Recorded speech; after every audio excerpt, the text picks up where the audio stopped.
If you think about it, we are surrounded by networks. For example, when you step off the curb and onto the street, you're suddenly connected to a huge network that goes almost everywhere. But roads are only one example.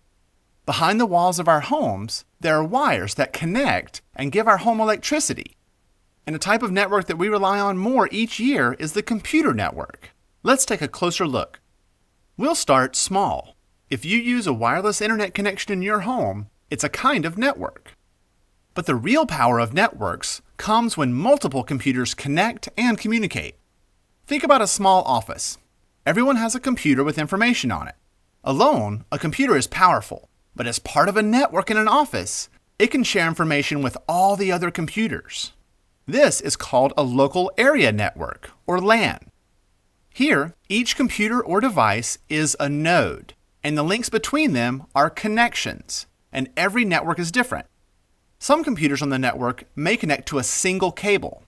Others connect to each other to share information. But the most common network these days uses a single resource as the hub for all the connections. And for these nodes and connections to work, they need rules. Consider our street example. To keep traffic moving, everyone needs to obey the speed limit and go at green lights. In computer networks, the rules that help computers talk to each other are called protocols, and they allow networks to connect to other networks, even over phone or cable lines that cover huge areas. For example, multiple business or university networks can connect and communicate just like office computers. Extend this idea further, and the network becomes the Internet, a worldwide resource with nodes, connections, and protocols that keep traffic moving. This means when you connect to the Internet, your computer becomes a node on the network and has access to millions of other nodes around the world.